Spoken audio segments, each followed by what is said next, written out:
Okay, very good morning and welcome to the 5th meeting of the Criminal Justice Committee in 2026. We've got no apologies this morning, and our first item of business is to decide whether to take item 3 in private. Are we agreed? Agreed. Thank you. So our next item of business is an evidence session on the challenges and reforms facing Scottish Fire and Rescue Service. So we have got 2 panels of witnesses this morning, and I refer members to papers 1 and 2. So for our first panel, can I welcome from the Fire Brigades Union, Colin Brown, Executive Council Member for Scotland, and John Mackenzie, Scottish Regional Secretary. So nice to see you both. Welcome again. So, as usual, before we begin, can I remind everyone to be succinct in their questions and responses. So, can I invite either Colin or John to make a short opening statement? Thanks, Convener, and thank you, Committee, for inviting us back in for this evidence session. I want to start by recognising the work that the Committee did on the pre-budget scrutiny and the subsequent report. Equally, that's been part of the lead-in to the budget, or the draft budget, that's delivered, in cash terms, the highest resource budget uplift that the Scottish Fire and Rescue Service ever received. That sits around, find my figures, apologies, Convener. It's about a 21.5% increase on the resource budget, but it's woefully short of what the Chief actually asked the Scottish Government for, and said to the Scottish Government he would require in order to progress strategic priorities. Strategic priorities such as the Service Delivery Review that we're here to discuss today. Equally, the capital budget, that's the budget that pays for the fire stations that our members work from, fire stations that are woefully inadequate, and the Committee and Parliament are well aware of our position that there's guilty knowledge that firefighters are in workplaces that they are exposed to higher levels of cancer risk and other health diseases that could kill them earlier than the general population. There's guilty knowledge about that, and the capital funding for the Scottish Fire and Rescue Service is so woefully inadequate that £1.4 million is not going to scrape the sides on the changes that are required to deliver safe workplaces for our members. That needs to be resolved, and I appreciate the Justice Committee has done their work on this. They have presented the evidence on this, as we have, and as the Chief Fire Officer has repeatedly done to this committee. It's not good enough to debate these things in Parliament and then do nothing about it as far as funding these things go. It's the equivalent of banging pots and pans for the NHS during COVID. We need tangible outcomes and delivery on these things, because the strategic priorities that the Chief spoke about in his evidence previously are actually about creating safe workplaces for our members. We may have disagreement as to what some of those changes look like under the Service Delivery Review. That's for us to work with the Scottish Fire and Rescue Service to resolve those issues. But without the funding, the service can't progress the priorities they would like to do. And that is having a negative impact on the health, well-being and workplaces of our members. And that's really, really significant, because it's political decisions that are leading the service to cut 1,200 firefighters in the last 12 years. It's political decisions that, within the budget and within the Scottish Spending Review, have identified that the Scottish Fire and Rescue Service have reduced round about 4% of the workforce in previous years. That's recent previous years, specifically in response to their budget. That's no longer managed decline. That's strangulation of the service. The 2.5% additional resource headcount reductions that are looking for over the term of the Scottish Spending Review will decimate the Scottish Fire and Rescue Service. The budget this year sits with a positive, like I say, 21+% increase. That's going to be eviscerated in year 1 of the Scottish Spending Review, going by the level 2 funding that's proposed. We're going to reduce about £34 million off of that in year 1. The Scottish Fire and Rescue Service is in no position, having lost 1,200 firefighters over recent years, to absorb even further cuts. And these are the choices that are going to have to be made at a political level. It's not good enough to say this is the responsibility of the Scottish Fire and Rescue Service and these are operational decisions. If the stranglehold on budget continues, this will cut the front line. And the nice words about protecting the front line within the Scottish Spending Review are meaningless when the Chief Fire Officer is going to have to make real decisions about cutting headcount. Thanks, Convener. I'll leave it at that.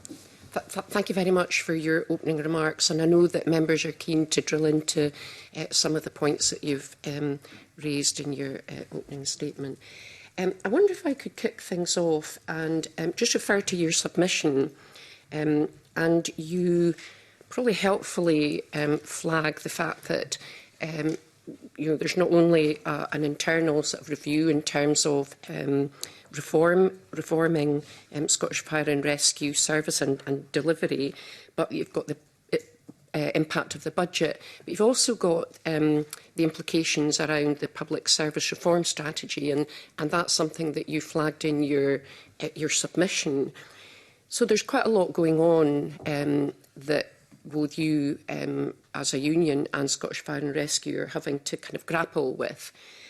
So going forward, bearing all that context in mind and given what you've just outlined, what do you want to see, or what would you like to see in terms of the next year, the next 3 years, that would change the position that you're in at the moment going forward? So what do you need? You've spoken about where we are in terms of the budget, for example. So how does that need to change to bring things up to a level that is acceptable and sustainable?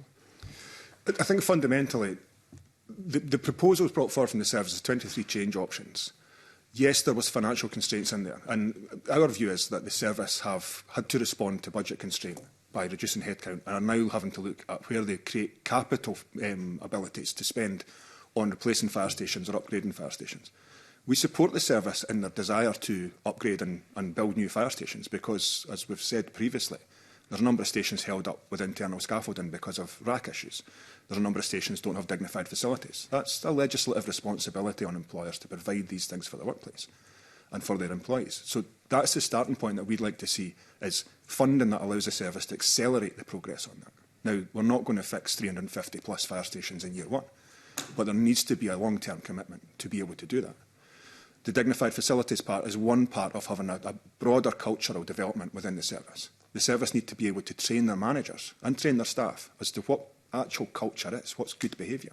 Now, that seems like something that we should all know, but we see across the whole of the public sector, and in fire and rescue specifically, the cultural review of fire and rescue across the UK started because a young man killed himself after being bullied. That was not in Scotland, thankfully, but we face these issues. So it really requires investment and a broader thinking of what do we want our fire and rescue service that serves the people of Scotland to look like in the long term. And really that requires training, which requires funding. It requires safe workplaces, which requires funding. It requires modern, fit-for-purpose equipment, which requires funding. You'll pick up on the theme, convener. No, that's very helpful, and we really appreciate. I think we're probably as disappointed as you are, and we've put that on the record with regard to the overall justice budget, I will say, but probably particularly the budget settlement with regard to Scottish Fire and Rescue. So I don't think there's any doubt about that. OK, we've got a limited time, we've got about 60 minutes, and I'm keen for members to come in, so I'm going to hand over to Liam, and then I'll bring in Pauline McNeill. I'm grateful. Thank you, Convener. Good morning, panel. Colin Brown, I'll take the convener's question to come at it from another angle, if I may. You mentioned the Scottish Spending Review in your opening remarks, and that was published last month. Now, the Scottish Spending Review sets out this government's and the portfolio plans up till 2028-2029 with an additional year for capital. The proposed funding for the Fire and Rescue Service in 2027-28 and 28-29 is very similar to that for 2026-27. The SFRS has described that as flat cash and suggested that if that's the case, choices will have to be made to balance risk and compliance against workforce impacts. So let me throw you an open question, Colin Brown. If that comes to pass and those figures are reflected in future budgets, what implications does it have on the service you provide? Well, I mean, we would absolutely back the position of the service that essentially is flat cash. And the previous chief, in evidence to this committee a couple of years back, said flat cash would have meant the loss of around about 780 whole-time equivalent firefighters. That's decimating the service. And the difficult choice is they're no longer about should we close a fire station in this locality, but should we close fire stations in every locality? Because to lose 780 firefighters is really, really significant. Now, the service, I'm sure, will present evidence as to what the impact of that would be. But when we've already lost year on year up to 1,200 firefighters to this point now. And yes, some of that was the early days of amalgamation of the 8 services and loss of duplication. But in recent years, that can't be argued. And the reality is that the difficult choices the service are talking about is, do you want us to continue actually being able to turn up and have the right people in the right place at the right time? Or do you want to pick up the phone for an emergency response and wait 50 minutes, 120 minutes to get a first appliance there? And that sounds alarmist, but that's the reality. We're already seeing that increase in response times. That's only going to get worse the more whole-time appliances and the lack of investment in the service that we see. So just to be clear, because obviously we're facing an imminent election, there'll be a new government. What you are saying is that if the funding in the Scottish Spending Review comes to pass, your service may need to lose 780 firefighters. Is that correct? I'm referring to the 780 from previous years where it was flat cash in those years. I'm not going to put a number on the number of firefighters that could be lost under that. But the correlation between the previous spending review and what's being proposed here is very similar. That level of funding cut is huge for the service.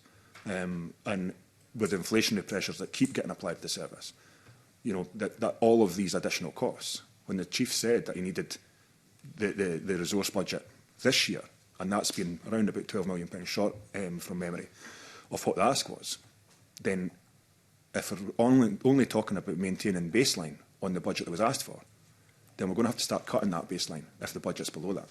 John, you may have some of the detail in your head that I don't have. So look, I think just might stitch a couple of things together here, both from the convener's question and your own, Liam, if I can, and I'll be as quick as I possibly can. So inevitably it will mean further cuts to firefighter jobs. There's no, I mean, that, and likely to be in the hundreds. And we can see that historically.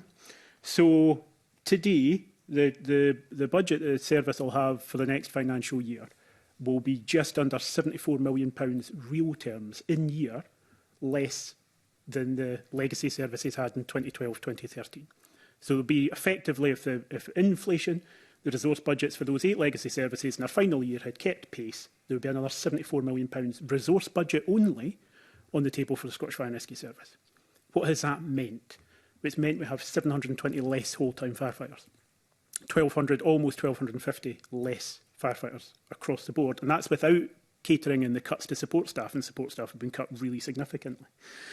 And this, just to tie it into 2 other things as quickly as I can, there's been some debate about austerity in relation to fire and rescue service in Scotland, and there certainly was in Maggie Chapman's debate in the Parliament just last month.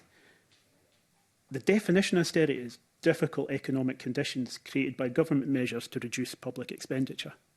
£75 million less in the resource budget. In totality, since 2012-2013, it's almost £840 million cumulative in resource that is out. That's why we've got 1,250 less firefighters. And the only way we pay, we have to generate public finances in order to pay for these people. So we have to find ways of generating that money.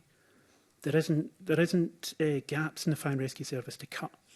There aren't places to cut. The service today is poorer, despite the absolute best efforts of people from the top and bottom of the service. The service is poorer today because it's under-resourced. And the final bit I would say on that is it goes wider than the fire and rescue service. So the convener touched on our point talking about public service reform strategy. What does it say to other public services when they look at a public service like the fire and rescue service, look at the reform it's been through over the past 13, 14 years, and this is the reward it gets at the end of it? Why would you enter into reform? Why would you not run away from it? So if we genuinely mean reform, reform has to mean investment. It's absolutely appropriate for politicians to look for public sector organisations to change. But if we wanted to change and we don't invest in them, it isn't reform. It's just cutting them. And I think these are the difficult decisions we've got to address. And just very quickly, 10 seconds, that is why when we're here talking about service delivery review today, it's intrinsically linked to the budget. If we don't like, and it's too much a generalisation, if we don't like the service delivery review, we can't then support the budget allocations that go with it because they're one and the same thing. I'm very grateful. Thank you. Thank you. Pauline McNeill, followed by Sharon Dowie.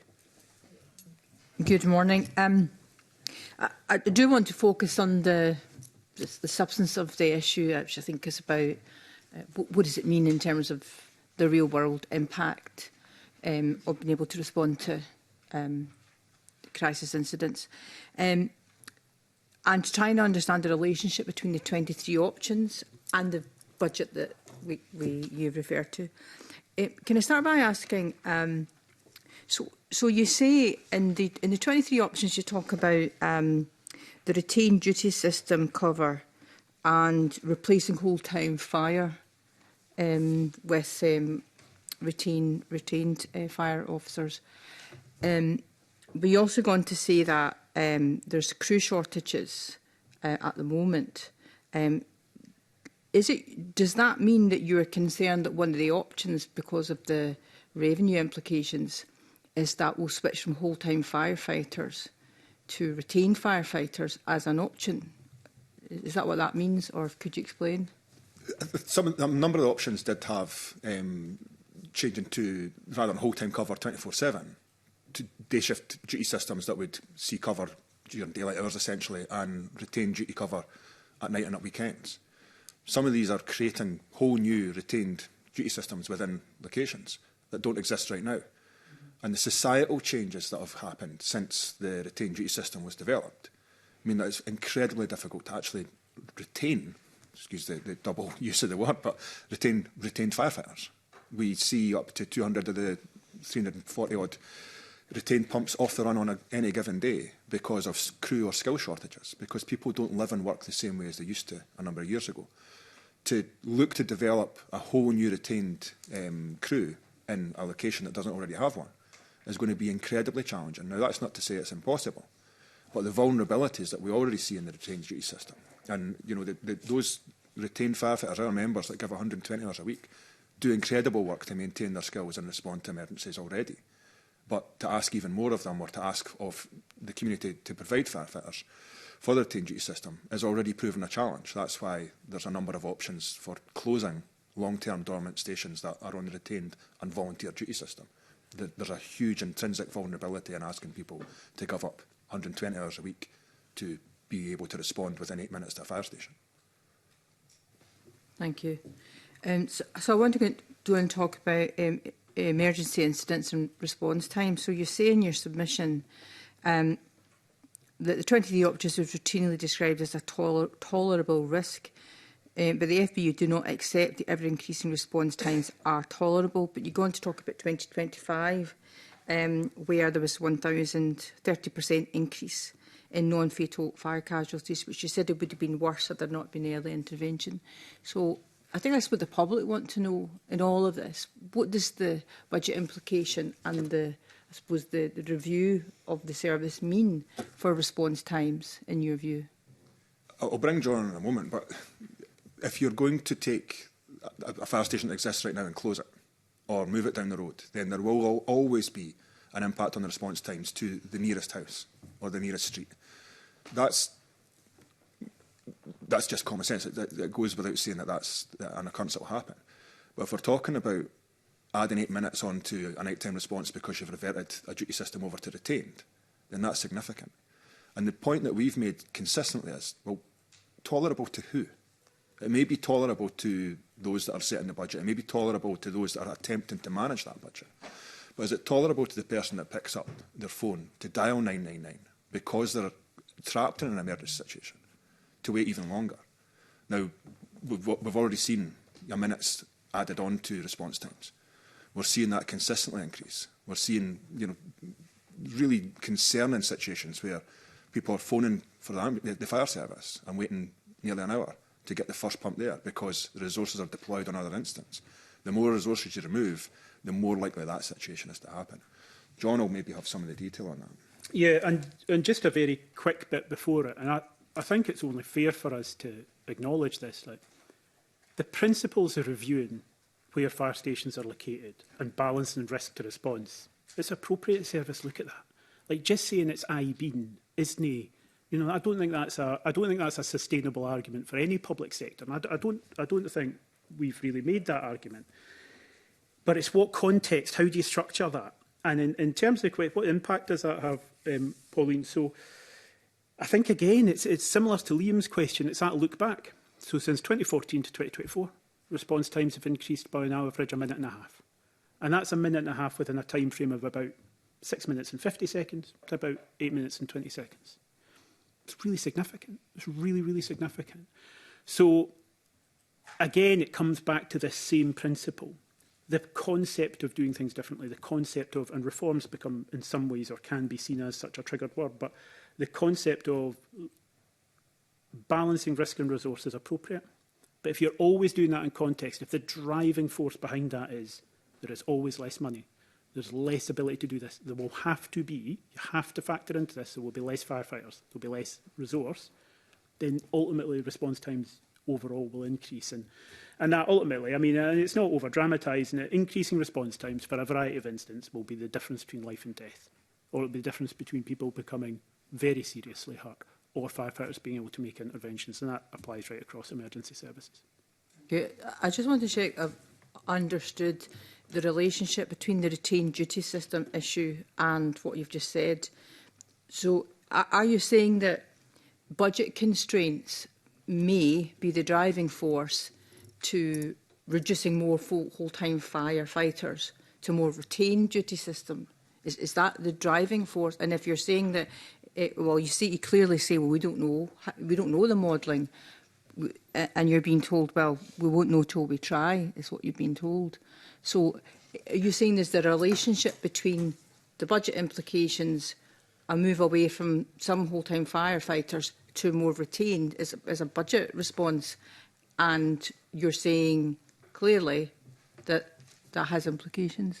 I just want you to have understood that. Yeah, so for us, the services presentations throughout the service delivery review have said that, you know, to replace a fire station like for like with overnight accommodation for firefighters that are essentially living there for the duration of their shift, that's going to add significant expenditure. The service will be able to give you the exact numbers, but we're talking tens of millions to replace, you know, £10 million to replace a station compared to half of that if you don't have to provide overnight accommodation. The only way you don't provide overnight accommodation is to revert to the retained duty system. So, in other words, capital and revenue are driving a move towards, which in some areas we know it's needed. You have to have a retained duty system, but you're saying it's a driving force to have more of this.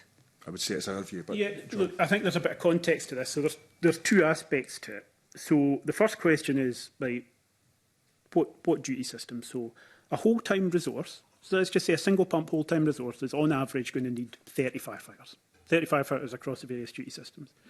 If you're paying these people a whole-time wage, that is obviously going to cost more than potentially having a retained resource where people are ultimately working part-time and there may be 12 of them. So the first bit is just what investment it requires to have X resource. I think that's a key bit. But then it comes down to pressures. So what pressures are pushing, and there are challenges in terms of recruitment retention across both duty systems, but what are pushing them? Challenges of the whole time is there is not enough money to employ the 725 firefighters that we had 13 years ago that we don't have now. The absolute primary reason that the majority of these people are missing is because there is not the money to pay their wages. That's the reality. The challenges with the retained duty system, as Colin's touched on, and we could have a full session on this individual point, are more nuanced, and it typically is more the case that the service struggle to recruit and retain these people. Now, some of that absolutely is about pay. It's absolutely about pay. But it would be wrong to ignore the service and made significant efforts. There was a significant increase in some of the pay points for retained firefighters just less than 13 months ago. It is really challenging to recruit and retain these people now. And it is we're in a different place in maybe 70s, 60s when the duty system was designed. So there are different challenges with each, but finance is absolutely linked to both of them and both of the challenges experienced, but it's absolutely weighted towards it. It's almost the single only reason why we're not recruiting the number of whole-time firefighters we previously had. Thank you very much. By KG Clark. Can I just follow on just one of the lines of the question that Pauline Neil had? See, on the increase in response times, that's obviously a big concern for all of us. So is there any detailed reasons on the reasons for the increase in response times? Like, is it lack of staff? Is it because we don't have the equipment? Is it because stations have closed? And is there anything that shows whether it's affecting like rural communities more or urban areas? Or is there any detailed evidence or statistics that give us more detail on it?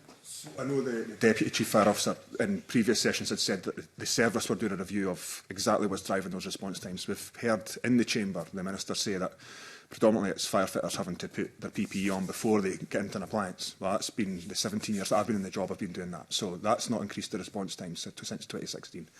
We've heard that it's traffic calming measures. Now, that will have an impact, but there's a reason that fire engines have blue lights and sirens, and it's to be able to manage their way through busy streets safely. We've heard that it's to do with congestion. Again, there's a reason fire engines have sirens and blue lights in order to manage their way through traffic safely. So our view is the one thing that's not been said in the chamber or openly is that the reduction of 1,200 firefighters and the daily loss of up to 200 retained pumps from the retained system has to be a factor within that. Now, some of those pumps, it can be that they have all but one of a crew member. It may be the driver, so the pump's going nowhere. It may be that a specialist resource, such as a rope rescue team or an urban search and rescue team, don't have the adequate team typing for that day because of skills. Again, the service require funding to be able to train the appropriate number of staff to be able to maintain the skill level for really, really specialist responses. So if you're having to take a water rescue team from Perth into Fife because the Fife team is unavailable because of crewing and skills, then that's going to increase response times. If you've got pumps being removed, 10 pumps in 2023, then it's going to take longer for the additional pumps to travel to the locations that those pumps would have reached early. So that's absolutely a factor. The service will be doing their modelling and will be doing the research around that. But the one part that's not been spoken openly, other than by the FBU, is that the reduction in staff numbers, the reduction in headcount, the reduction in the number of appliances and specialist resources across Scotland has to be a factor on response times. So obviously, I would say that if there's a fire, every second counts, but the response time's going up by minutes. So if we were to ask for more information on the reason why it's increasing by minutes, would we be able to get it, or is it just going to say there's not enough staff? With respect, I think it would be the service that would have to give you the detail on that. That's fine. Okay, thank you. So the budget provides for capital funding of £48.4 million in 2026-27, an increase of £1.4 million in the budget for this year. To what extent do you expect this will allow for necessary improvements within the fire service estate? If you look at it in the context of the new mobilising system for fire and rescue is coming from that capital budget, that's £10 million straight off the bat. So £1.4 million does very little to improve any of the situations. To refurb a station, you're talking millions of pounds. To rebuild a station, you're talking around about £10 million.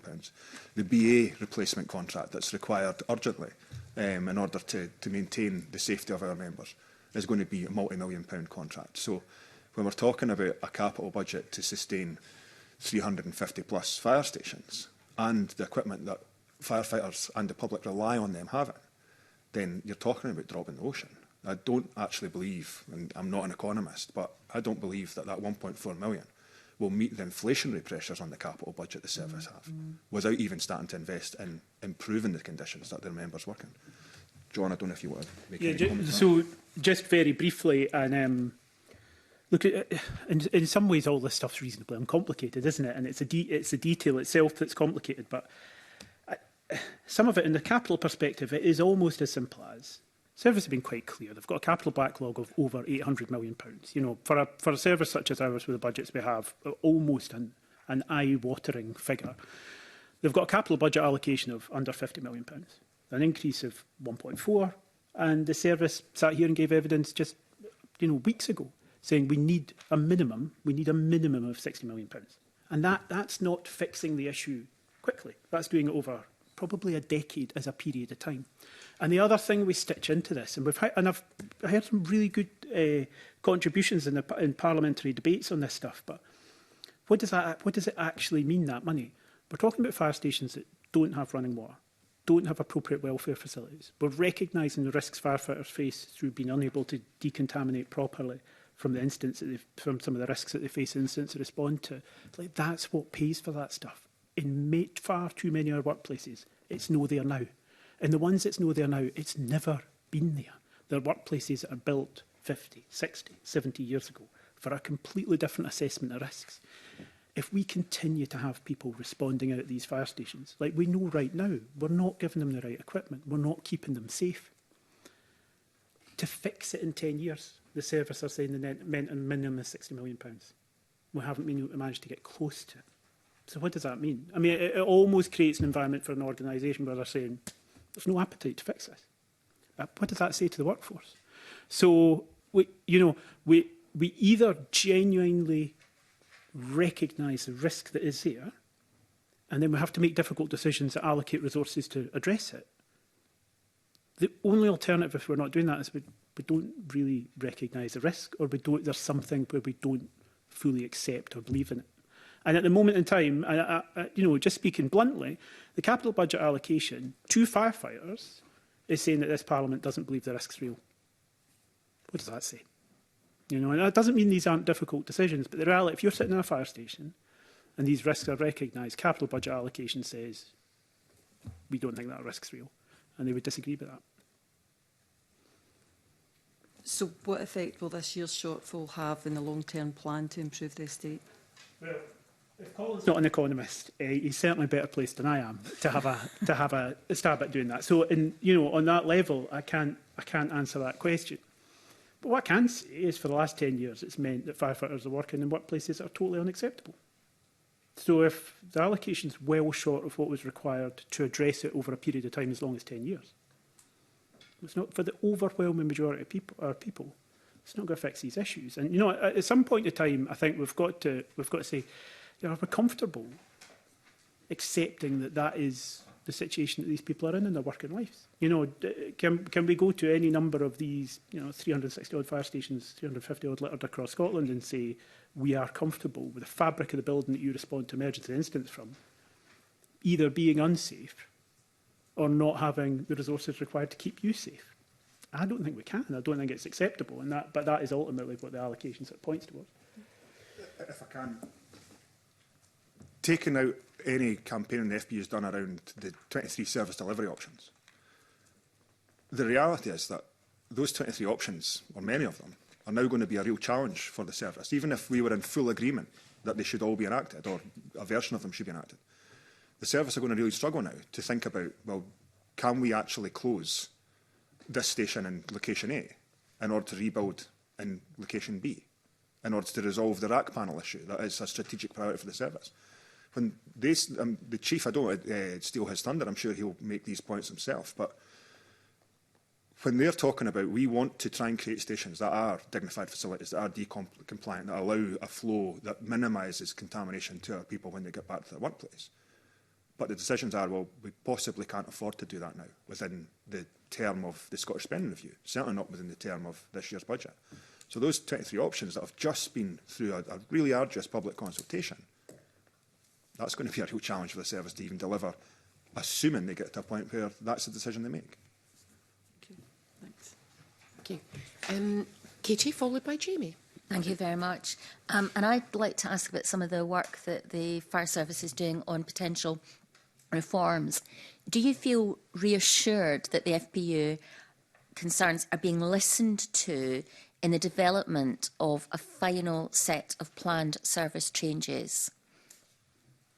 I think, broadly speaking, in the terms of our communication with the service, yes.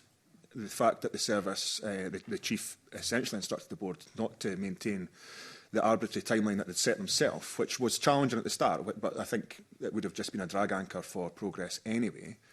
The fact that the service have paused that, and the members will have received the letter from the chief yesterday saying that it's likely to be June before decisions are made around this stuff. I think the concerns are being listened to, but again, it's fine listening to our concerns. The ability of the service to actually respond to those concerns is a different thing altogether. Because, as we keep speaking about, the budget allocation is going to make it really challenging for to do so.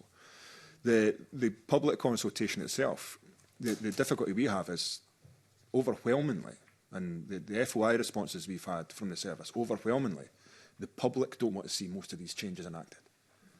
What's the weighting against the data? Because there's always going to be a quietest fire station in Scotland. And without being flippant about it, until you shut the last fire station, there will always be a quietest fire station in Scotland. But what level do we actually weigh that against the proportional risk that people feel in their communities? Now, you could look at the options around the nuclear subbase. Very, very quiet station in Helensburgh, and the sense of that. But the risk is really significant if something does happen. So where do we have that balancing point? And the community certainly see the risk. But the data the service are working to probably doesn't identify that that's a sustained risk for them to respond to. So I think we are being listened to broadly, but whether that actually has tangible outcomes, because we've been speaking about service reform in the sense of a broadened role for Scotland's firefighters. The option's been there for 4 years to pay for that, and it's not been taken seriously. So are we being listened to? I think by the service, yes. By those that are making the decisions around budget, probably not. John? Just really, really briefly, look, I think you've got to be even-handed with these things, and we should just be as even-handed publicly as we are privately. We know what bad industrial relations look like. We had a really difficult time over the lead-up to COVID and the period beforehand. Industrial relations probably reached, certainly in my limited experience, probably an all-time low. That isn't the case just now. It hasn't been the case for a number of years. Service conduct themselves very openly, transparently with ourselves. You know, it would be absolutely incorrect not to acknowledge that. Yes, there will undoubtedly be differences of opinion, and strong differences of opinion between the union and the service in terms of some of the changes that have been looked at, and that's, you know, that slightly comes with the territory. But in terms of actually industrial relations are really good, and just to touch on the aspects, some of the sort of building blocks that are there for the service when the service was originally set up, working together, framework, some of these aspects are really important in building upon that. But the reality is if there isn't any resource to pay for the things that we've identified our members critically need, are either impacting our members' safety or impacting our ability to respond to emergency incidents, then we're starting from a bad place. Really, ultimately, and the context of the conversations we're having in terms of the resource allocated is what cuts are most palatable. How do you maintain good industrial relations over that period of time, particularly when that has been the backdrop for, I mean, it goes beyond 13 years. I mean, we're probably going back a number of decades now. I mean, you obviously want to keep a good relationship with your employer, and that's a very, very positive thing. But the worry, obviously, is that the reason that there's been a delay is maybe due to the election, and that what's maybe likely to be put forward might be very unpopular. But also, as you know, the money has not been put there in this year's budget for the expanded role. So what impact do you expect that this year's budget, which obviously we're looking at the moment, and the Spending Review 26, will have on plans for service reform? Do you think the budget that you've now seen, the proposed budget, is going to have an impact?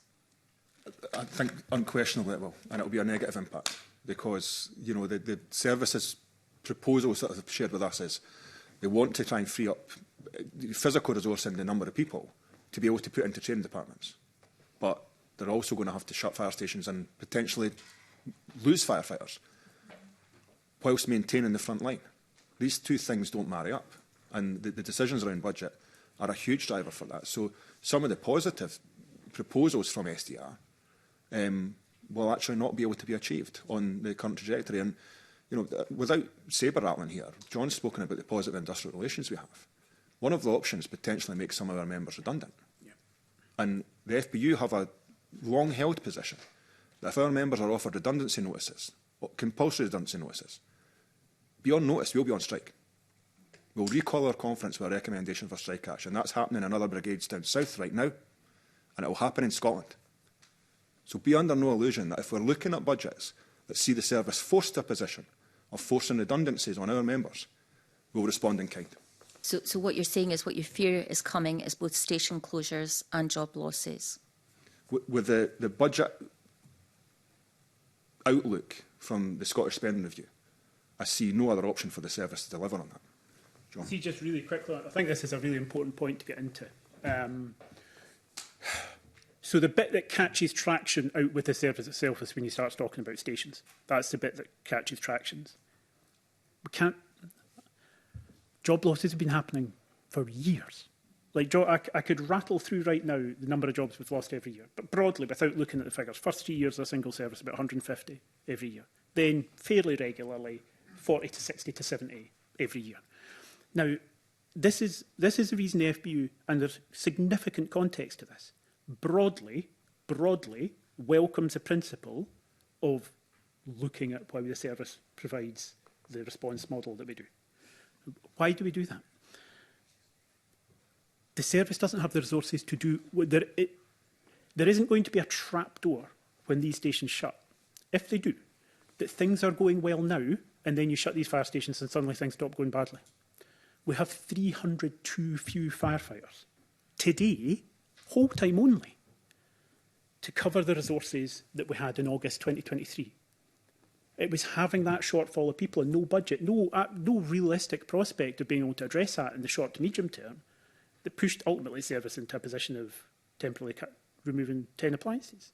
The context is even now, taking that reduction of 166 posts into place, we're about 130 people short beyond that. So the issues are so intrinsically linked to funding that ultimately aspects of SDR are a service responding to that. Now, that doesn't mean, and again, I reiterate the point, it doesn't mean it's not appropriate for the service to look at Station A, say the risk there 40 years ago was X and the risk now is Y. That can go up and down, by the way, right? I think we see that with some of the risks of wildfire, other things that we've touched on today, that can go up and down.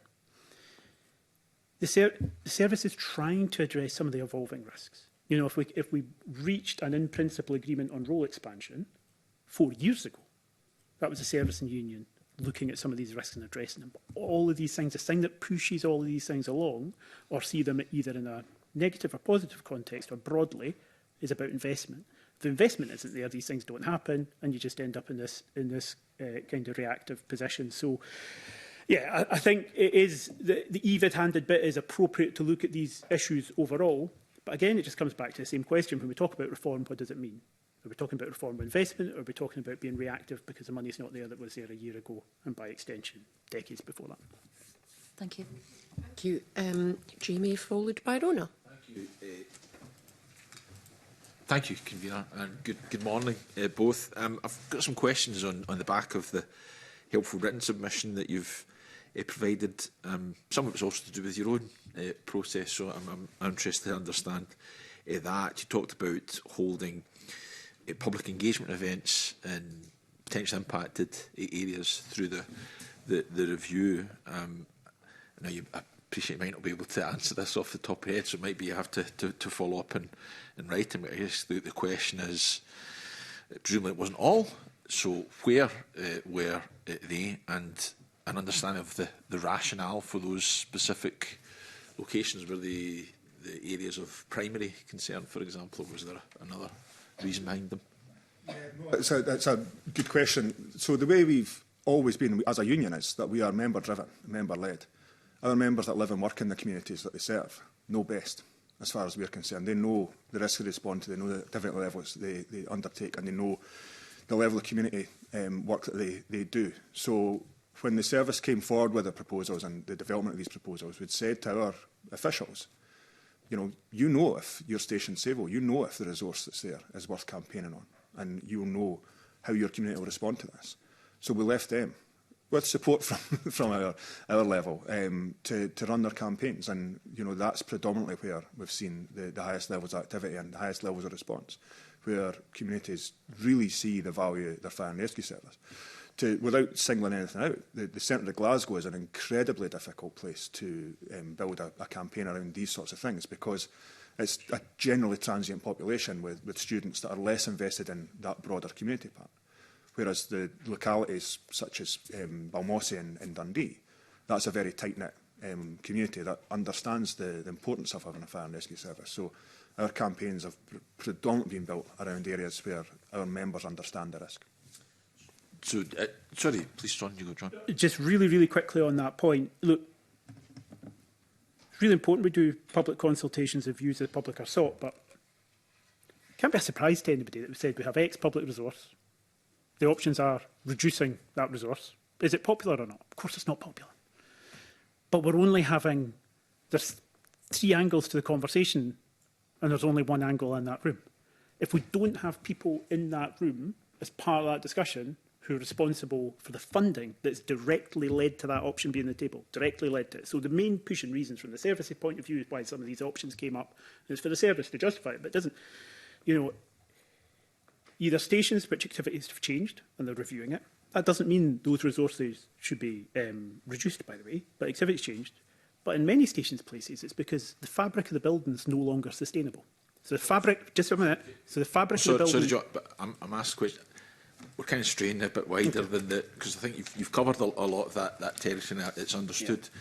I suppose I was really just trying to understand where they were. And it's maybe an unfair question because you might not have it in front of you. So I suppose the question might be, can we get that detail as to where the particular public engagement events were? I think it'd just be useful for us to understand. Yeah, we can absolutely send that over to you. But off the top of my head, we had events in Lochgelly, we had events in other parts of Fife, we had events in Balmossy and Dundee. We had events in Maryhill and Glasgow. We had events outside the station in Kilcardens. So, yeah, broadly speaking, everywhere that there is, our members are active. You're doing a good job of working your way through the list there, so we nearly got there. But yeah, having the details would be useful. Just a follow-up question. In your submission, and again, you've touched on this, that you welcome some of the benefits of the 23 change options, and it kind of feeds into the point that John made. You know, you can't just say it's IB, so you know, don't change the service. And Colin, picking up on a point you made, you were quite specific. You gave the example of Kerala as maybe a station you would probably consider isn't sustainable, and you wouldn't, if you'll pardon the pun, retain. Are you able to sort of say more in terms of the stations where you would sort of concede that's probably not going to be kept over the longer term? Yeah, I'm not going to go through the list of stations where we think that close that or not. It's clearly not our position that any station should be shut that puts a community at, as we would see, increased risk. But what I would say is the service have looked at the stations where they've had no firefitters employed or unable to respond with a crew at any time of day or night for a considerable period of time, sometimes 5-10 years. And they've tried to recruit within those communities, and the community has not wanted to be a retained firefighter. Now, we could speak about all the reasons that people may not want to be a retained firefighter. We want to maintain the fact that it's still an attractive job to come into, and the value of that is huge to society and to the individuals. But if you're unable to get firefighters to be employed on a station in a retained or even a volunteer capacity, then why would you spend tens of, if not hundreds of thousands of pounds to maintain a resource that is never going to do anything? And this is the part where I've touched on the written contribution about bringing people into the consultation process that have zero understanding, with the greatest respect, of how the system actually operates. Because to develop a retained crew, if you've got zero there now, you're talking a minimum of 3 years to get a qualified firefighter. You're talking another year to get a qualified crew commander. You're talking another year to get a qualified watch commander. And that's from a community of sometimes 60 people. It's just not going to happen. Yeah, and that was the example you gave in Kerala. I mean, the reason I see in your written submission you've made the point again, you were concerned that there wasn't any information forthcoming as to how new retained firefighters would be recruited or new crews would be established. So that's under. So, I mean, the reason I'm asking, of course, and again, I recognise you're not going to be able to roll a list of stations off the top of your head. You know, as much as we have to consider this in the strategic sense, it also does come down to specifics. So having some sort of understanding as to, if not, you've probably alluded to this, but if not a specific set of stations, the sort of broad criteria that you think, well, we can understand, well, just as you set out in the case of Kerala, that might not be sustainable and that might not be able to be kept, would be useful. So again, I don't know if you're able to follow up on the back of that. Just again, and this is about context and understanding the issues better. In your submission, you talk about the most recent incident statistics published on the 30th of October last year. State that non-fatal fire casualties for 24-25 were 1,069, up 30.8%. That's obviously concerning figure, but it doesn't place it in its context. Is it up 38.8% from the year before? Is it a longer-term trend? Well, this is a services statistic, so yeah, it's year on year. Year on year, okay. Statistics, yeah. It's useful just to understand. Again, we could actually probably draw the information, so it might be something that I'll maybe speak to committee colleagues about, but just to see if that's a longer-term trend as well. But I don't know if you can speak to that just now. I'll bring John in just a moment, but I think it's indicative of the increased range of incidents that we go to. Married alongside that is that our members have been incredibly successful at driving down the incidence of what we call domestic dwelling fires, house fires. But the number of RTCs still exists, the number of additional calls to support other services, such as ambulance service, to even just open a door for the ambulance service. That's where the joined up working of EMR response was considered under the proposals at the service. The emergency medical response, sorry, under the broadened role for Scottish firefighters. So there's a number of casualties that come into that list that are non-traditional fire and rescue service roles in that sense. But for those that are from fires, traditional fire service work, this is where we start to speak about the response times. Because, as I've highlighted, had it not been for an early intervention from the fire and rescue service, what would the outcome have been? And it's impossible to quantify that in many situations. But the likelihood is if someone required rescue and the fire service were there early enough to rescue them, then that's a non-fatal casualty. If they hadn't been there early enough, it's a fatality. John? Okay. Yeah, just very, very quickly. So I think this is a bit of the context of this whole debate in terms of it is appropriate for the service to look at changing risk and then balancing the resource that goes with it. And we see some risks or incidents decreasing in overall numbers, we see some increasing. So what is the best response to match that? Role expansion is one of the aspects to that. Just to cut very quickly back on the conversation in regard to Carrera. So Colin's covered the one aspect of that really, really well. But I think this is where it's so difficult to have this conversation when it's driven by really significantly reduced budgets. So the flip side of that, and one of the options as well, is Marienville. You could use Cowcaddens in Glasgow. We'll just use Marienville just for the purposes of keeping it brief. Marienville's whole-time station, centre Edinburgh, high activity. The primary reason driving why Marienville's there is because it's a fire station that physically is no longer fit for purpose. It's a fire station that's well past its date. The service don't have the resources to build a new fire station there. So we're not doing it on risk. We're doing it on resource. And resource in terms of there is not the money to build a viable fire station there because the funding isn't in place to do it. So yes, it is appropriate to look at examples like Carrera, and we're absolutely happy to do so. You have to have the conversation in the round with these things, but we then have to acknowledge the other aspect. And the final bit on this, the driving force behind the 23 options, very, very few of them are touching within an option of saying we're going to produce additional resource there. There may be some stations will be minimal additional resource, but within the same option there'll be significant reduction in resource somewhere else. And that makes the whole context of SDR is a really difficult conversation to have, because ultimately what is underlining it is significant underfunding, and that just sets that context. No, I mean, I obviously appreciate there's got to be the space for the union and the service to talk about these things. I should make clear, incidentally, I'm not advocating for Kerry Fire Station to close, but the example was proffered before, so having some sort of understanding. I guess it's not so much understanding any specific locations, just what the process and the rationale from the union side might be. I think would be helpful, even if it's something going forward. Just one final question, if I may, convener, and again from the written submission, it talks about the online scoring system that was used at the event in Stirling, and you set out that attendees weren't able to see any of the final scores and were therefore unable to apply scrutiny to the process. I guess this might be an imponderable because you didn't necessarily see the final scores, but could you maybe set out what practical difference it might have made being able to have greater line of sight in these? Absolutely, and I'll start by saying I equally don't want to see Carrera's fire station closed, so make sure that's on the record, please. Sure. So there's no suggestion that there was any sleight of hand in that, but the whole purpose of the 23 options coming to that balance room was to whittle that down to take a compressed number of options forward. Now, all 23 options that went into the balance room came out at the back end of the balance room and went to public consultation. Now, that may be the way it was scored. Who knows? Only the company that managed to get the data from the system are able to look at that. Now, it may have been a margin of 1 point or half a point, or no idea. So that in itself, what's the weighting being applied to that? It's the 23 options have gone forward. So again, no suggestion that there was any sleight of hand or mischief in that. But the system from the start, the tech let the system down. And there's a starting point on that to go, there's an issue there. I think that'll be something we need to pick up with the next panel then.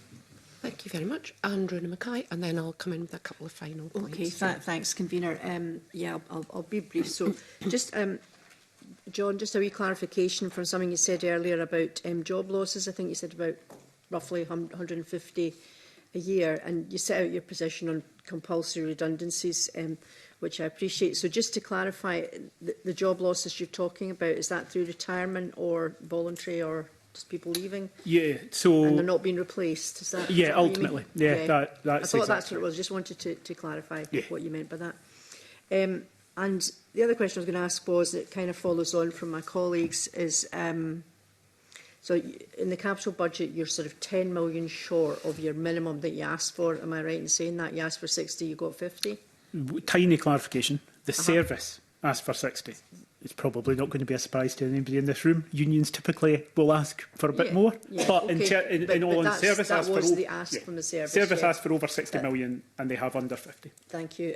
So it's probably a bit of a obvious question, but do you have a list of priorities for what you will do with that 50 million in terms of, I mean, you've explained the position regarding new stations and upgrading, but obviously, have you got a target list of the worst to the least worst? So, I don't. And speaking on behalf of the Fire Brigades Union, what I would say is the service have done some really significant work on this, and they've scored every fire station in Scotland. And that's taken them a significant period of time to do. I suppose the difficulty is, and without being flippant, but it's the examples anywhere in between maybe a retained station in one of the Isles that doesn't have running water. These examples, they're in the minority, but I think it's really significantly important examples when we think of the workplace and what these people do. And then by extension, you go to Cowcaddens, which at the time was when it had 2 appliances, second busiest station in Scotland, and it's to do with just the fabric of the building no longer being fit for purpose. But obviously, the differing level of investment in both of these resources would be really significant. And I would get, and it is a complete guess, and the service will have better information than I would imagine just rebuilding Cowcaddens probably takes up 30-35% of their capital budget, so it doesn't leave you a lot of room elsewhere for the other 350 stations. Yeah, so you have to weigh it all up and what's going to be most effective. Yeah. Yeah. Okay, thanks. And just a very final, and this is predictable, I think. I was just going to ask you about the morale of the firefighters when all this is going on. So, just, I mean, really quickly on that. Saying managed decline of the service makes it sound as if it's a conscious effort the service are making. It's not. I see no evidence of that whatsoever. What we see is all the little rubs that just wear the service down day by day, year by year. And an example is I suppose it's a really human level example. I don't want to be misty-eyed. When I joined the fire service 20 years ago, it was imprinted on my mind the first day I stepped into a fire station how important it was keeping that resource available. And the ability to bring my head into the job, understand the importance of how my actions could impact my colleagues, both at an incident and also the responsibility I had to make sure that I didn't do something that compromised that appliance being on the run was absolutely crystal clear in my head. Me today stepping into a fire station first day, could toss a coin and that appliance could be off the run because of staffing. How do you instill that discipline, that recognition of your responsibility in your role and what you've taken on in that environment? And how does the employer culturally imprint that? In a really healthy, progressive way, how does the employer do that? You can't. And it's that type of decline. I don't think we truly realise how much we're chipping away at the foundations of this. Not intentionally, but just as a consequence of these. Yeah. Okay, thank you. Thank you. Okay, thank you. We are right on time, but I wonder if our next panel will just bear with us for 5 minutes or so, because I would like to come back in with a couple of sort of final questions, if I may. And one circles back to the reform process. And I'm interested in what engagement or discussions you've had with Scottish Fire and Rescue on potential reforms to the service since you provided evidence to us in December, so since that point, and just any feedback that you would be willing to share on how those discussions went. And I'll come in with my second question, which just relates to firefighter safety. So maybe, Colin, you can pick up on that. Yeah, so the discussions have, in large part, it's not stalled because of a breakdown in relations, but it's paused because, quite rightly, as far as we're concerned, with thousands of responses to the public consultation, the service have taken that time to go, let's do a proper assessment of that, let's have proper analysis. Now, we've highlighted our concerns about how those consultation responses are weighted against the data that was provided within those consultation responses on any decisions. So there hasn't been a huge amount to talk about until the board actually come forward for their consideration. So it remains very positive in the sense that there is that open and transparent engagement around it. But the reality is, until the board are in a place to review reports and look at decisions, there's not much for us to speak about in the broader terms. Yeah. No, I understand. I think the committee understands that, just given the kind of volume of feedback and the time that it's taking to work through that. I wonder if I can just follow up the final question. It relates to firefighter safety. So you stated that we know about the risks your members face, or you know about the risks that your members face from lack of decontamination facilities or reduced staff numbers. I just wondered if you see a sort of future risk of compensation claims by injured members in the future, and I suppose the sort of financial burden that could potentially place on the service. I think, broadly speaking, there has been countless opportunities now for a number of years. We, in 2022, brought the professor that issued this, that did the research, that's published the data, Anna Steck, to this building, and we did a round table. We took her into the Scottish Fire and Rescue Service, and she met with the SLT, and to their absolute credit, the Scottish Fire and Rescue Service of all UK fire and rescue services have been very, very quick to pick up that research and look to do and enact the elements that are within their control, both budgetary control and the structural control of training, etc. But as far as compensation goes, we still have firefighters on stations that can't decontaminate. We still have that exposure. We still have a position where the SEAC bill is still not being enacted that would look at disability benefit for firefighters covered by cancer. We still don't have recognition of certain diseases and cancers in firefighters that they catch earlier at around about 6 times more than the general population. We still don't have legislation that recognises that. We still don't have health screening in place for firefighters that maintains their health through their entire career and their retirement.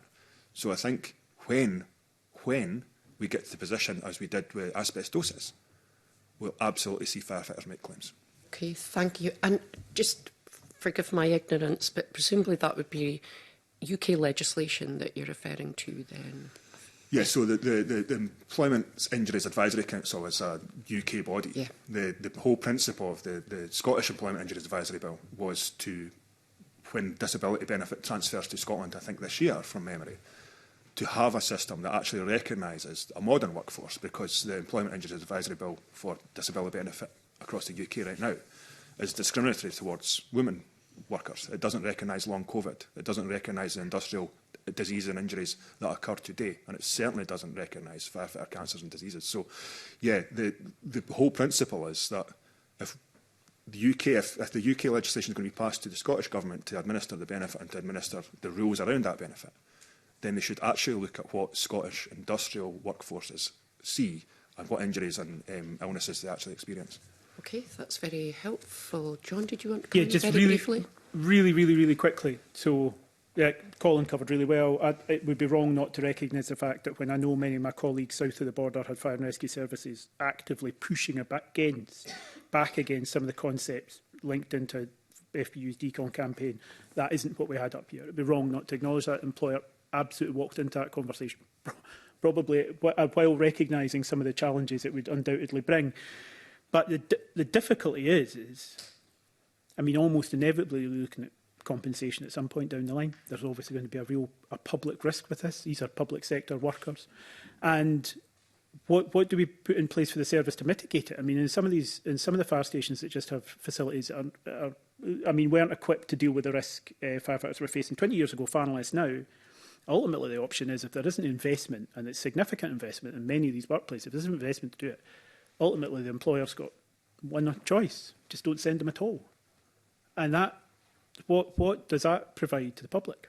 So in that case, once you move into a space where there's a broad acceptance that there is a risk there, both academically, politically, publicly, and then there isn't the ability to put the measures in place to mitigate that risk, when people inevitably become ill or worse, what does that mean? Okay, that's very helpful. Thank you for that. That clarification. So that does bring us to the end of the session. Thank you both very much indeed. That's been a very worthwhile session this morning, and we'll have a short suspension to allow our witnesses to change over. Thanks very much.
Okay, thanks very much, members. So we'll move on to our second panel this morning, which is with our colleagues from the Scottish Fire and Rescue Service. So can I welcome Barry Wiley, Chair, Scottish Fire and Rescue Board, Stuart Stevens, Chief Officer, Andy Watt, Deputy Chief Officer, and Deborah Stanfield, Interim Director of Finance and Contractual Services. So you're all very welcome, and thank you very much for your submission. And just to note, the follow-up correspondence received this morning to all elected members with regard to progress with the review. So thank you very much for that. So you heard the evidence this morning, so I think there'll be quite a lot to work through. And perhaps I can ask Barry or Stuart to make a short opening statement. Barry. Thank you, Convener. And if I could, I'd just like to start by acknowledging the pre-budget work of the committee and highlighting the need for investment in the service, whilst also acknowledging the work around reform and indeed efficiencies that the service has already achieved. It's obviously clear from the recent parliamentary debates as well that there's a very keen awareness within the Parliament of the awareness of different challenges that the service is facing, which obviously does include things like the diversifications of risks that we're seeing, and we've already touched on some of those connected to wildfire and flooding too. I know you want to look at the service delivery review today, and that's where we want to keep the focus, but I want to assure you that the board are briefed at each stage of the SDR process. However, as you would expect and you are aware, we haven't yet looked at the final set of options or reached any decision either. That said, we were fortunate enough to be able to go in an observation capacity only to the public events towards the end of last year, which were very useful for us to see. And it was really clear, although, as you'll appreciate, there's no need for further evidence on this, but there's such a strength of connection between communities and their local Scottish Fire and Rescue Service. And I think it's really important to acknowledge that that's down to the work of our firefighters and the staff who work in those communities. And I just want to express my gratitude to them for that work that they undertake. I also want to express my gratitude to every single person who came forward to take part in the consultation process. We know the time, energy and effort that meant, and that was one of the underpinning reasons that we wanted to delay the decision in December, to make sure that each and every single one of those consultation responses was appropriately considered, that any new evidence or information was given the time to be analysed and to be evaluated. What that has meant, though, is that the context around the decisions around SDR is shifting. And I appreciate that there are varying views, but from our perspective, SDR did start out as an opportunity for us to consider how do we use the existing resource as best as we can, and that's a responsibility you'll appreciate we must undertake. And actually it's a very modest request in a lot of ways to sit down and say how can we use our existing resource better, and not necessarily saying where can we get lots of additional investment. However, the context is changing, and as the budget continues to crystallise, though it's not necessarily fully crystallised yet, I can assure you, and I know that Stuart and the team will confirm this, but we'll continue to work very closely with the Scottish Government in that process. But as you yourself said, Convener, earlier on, there are lots of aspects that we do need to grapple with, and I just want to highlight a couple of those. We're all very passionate, rightly so, that we want to maintain firefighter numbers to the absolute maximum that we can. But we also need to hold on to and acknowledge that all firefighters need to be properly equipped, they need to be properly trained, they need the appropriate management, they need support and wellbeing support when they need it too. They need to be fairly paid and need to be paid on time. And the whole point of this is about saying the Scottish Fire and Rescue Service is a whole system. And we must understand that whole system, and maintaining firefighter numbers needs to go hand in hand with maintaining firefighter safety. The other aspect I just want to highlight is the incredible work and legacy that we have in preventative interventions in communities. The fire service is hailed throughout Scotland, and indeed much wider than that, of the impact that we make in communities through our preventative work. We are an absolute exemplar. If we're not unique, we must be pretty close to it within the public sector. That is a legacy of our firefighters' contributions through the legacy services and inherited by SFRS. It's something we're very proud of. It's not necessarily always given the full extent of comprehension that it possibly should, and I think there's a lesson for us in making sure we shout that from the rafters perhaps a little bit more. But one of the things we must ensure is that preventative work is protected again to the fullest of our ability. We don't want to shift from preventative intervention to crisis intervention. if that was unavoidable, because that presents increased risk for the people of Scotland and increased risks for our firefighters who have to go in at a much more intensive level of intervention. And then finally, in terms of the points I would just want to hold on to in terms of grappling with, is that need to continue to evolve the service. That's not going to go anywhere. We've seen recognition of that this morning. We've seen it within the parliamentary debates. We have a responsibility to ensure that the service continues to meet risks as they change around population, industry, climate, and that's still going to sit in the context of what we look to do. I think it's fair to say the board are very conscious of the budget gap. We will, of course, continue to work with the Scottish Government around closing that gap. We aren't necessarily wholly without concern in how that process will evolve, but we will continue to commit to doing so. I know that today is as much about hearing from you in relation to the service delivery review, and I'm looking forward to hearing your thoughts and your processes and your questions. So I'll hand back to yourself, Convener. Thank you very much. That's very helpful. So we'll dive right into questions, and I suppose my first question, which you'll probably be anticipating, is just with regard to the impact of the Scottish budget for 2026-27 and the funding provided within the budget, and how that will impact on your plans for reform. And I think in your submission you spoke about the need potentially to revisit aspects of the reform process on the back of the budget and the spending review for 2026. So thinking about how you make the changes that you need, using resources better, evolving the service, I'm just interested in opening up and hearing your response to the budget and review process. I'll probably bring the chief in just a second, but I think we absolutely must put that the budget does shape the context slightly differently from where it would have been in December. So there's no doubt it will make a difference in terms of how those decisions are evaluated and what context they're considered in. But I'll bring the chief in. Thank you. Good morning, committee. So thank you. Just to echo Mary's point in terms of the support from the committee in terms of the budget, and also for Parliament's continued recognition of the challenges and the work that the fire service does on a daily basis. And I probably just want to kind of reaffirm some points I've made before around about SFRS being an exemplar of public service reform, and we absolutely are. We have delivered the objectives of reform, and we've vastly exceeded the savings that were set out within that, and we've improved the performance of the organisation across all parts of Scotland. In terms of the budget itself, clearly there is financial challenges across Scottish Government, which we absolutely acknowledge, and clearly there are pressures. However, I was disappointed in terms of the outcome of the budget for SFRS. £80 million is a significant increase in the resource budget, and that is absolutely welcome. But colleagues will remember the last time that I appeared here, I was seeking at least £30 million, and that was to make critical improvements to the organisation. And I believe that was reasonable in terms of the significant improvements that we believed we could make to communities and to the service across Scotland.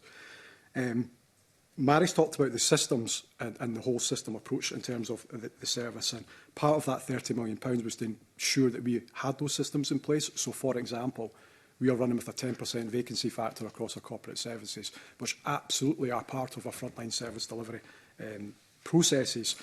So these are challenges that we face, and we have this gap within the budget between £18 million and the £30 million, and we're working incredibly hard to try and close that gap, both in conversations with government, but really challenging ourselves internally in terms of what we can do, what we can defer and not. But clearly that comes at an element of risk, and we are doing it on a risk-based approach to try and prioritise the budget that we have. We do have a current budget gap in terms of where we are, and that has a potential impact on headcount for the organisation going forward at this stage. But clearly we're still at a very early stage of setting the budget process. In terms of the capital budget, you've heard from colleagues from the Fire Brigade Union. Again, very disappointed in terms of the capital budget, because there's obviously a very well-known challenges across the organisation in terms of our estate, fleet and equipment. And we believe that the ask that we put forward was reasonable in terms of how we would make those improvements across the organisation. How that impacts on reform. So, as Mary said, the premise of the service delivery review was always to realign the resources that we currently had in the organisation to improve performance and tackle some of our strategic challenges, particularly around about prevention and training. So it wasn't around about removing headcount from the organisation. Now, clearly, if we are faced with a budget that may mean that we have to remove headcount from the organisation, that fundamentally changes the narrative of the service delivery review. Coupled to that is the impact of the capital budget, because some of the changes we'd like to make really require capital investment. Thank you. And can I just come in on that final point around capital budget? So I'm just picking up on some comments that Ivan McKee, Minister for Planning, made a couple of weeks ago. Actually, it was during a Finance Committee debate on the budget. And I know you'll be aware of this, but what he said in response to our contribution to the budget was that the government is working to allow the Scottish Police Authority and Scottish Fire and Rescue to hold reserves and expand borrowing powers. Obviously, those rules sit with the UK Treasury, and the Scottish Government has been clear that they would welcome reform to improve flexibility in that regard. So what difference, if that came about, what difference would that potentially make? Is that an option you would welcome? I presume the answer is yes. The answer is absolutely yes. Both in terms of planning, so capital projects, as you'll be aware, can be incredibly complex and multi-year. But if you're planning on the basis of a one-year budget and things slip into the next year, particularly in build projects, it's very, very difficult to try and manage that over a long period of time. So we would absolutely welcome the ability to hold reserves year into year if projects were to slip and not have to try and spend out or hand back at the end of a financial year. Equally, having borrowing powers would really help us maximise our capital input and be able to kind of make progress at a much quicker pace. Yeah. Okay, thank you for that. Okay, thank you. Lots of questions, I think, to come from members. So I'll hand over to Liam Kerr and then I'll bring in Katie Clark. Thank you, Convener. Good morning, panel. Stuart Stevens, you were asked there about the impact of the budget and the spending review on reform, so looking ahead.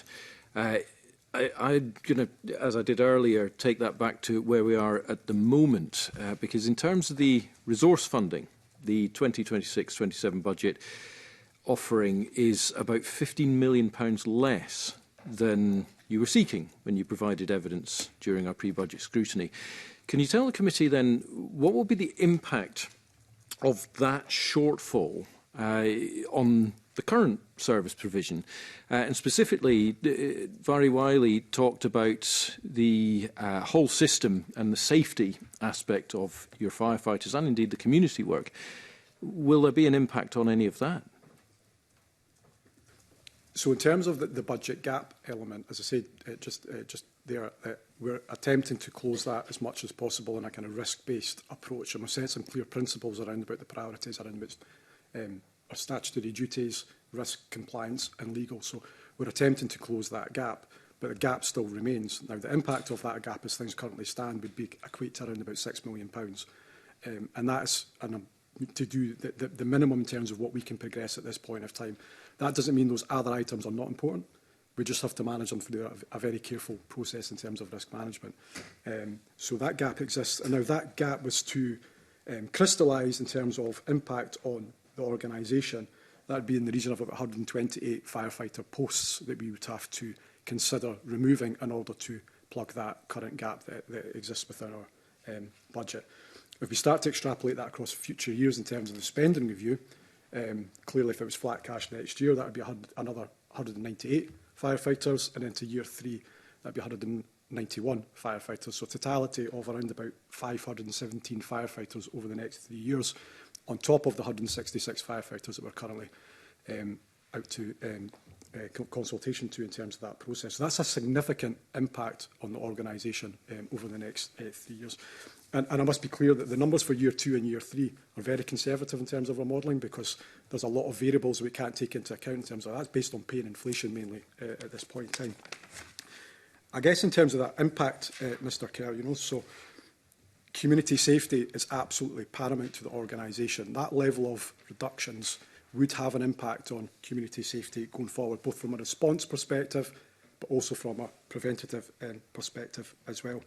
I'd also be considerably concerned around about firefighter safety, because our safe systems of work require a weight of response as well as time of response. So less firefighters, less fire engines would have an impact in terms of that safe system of work.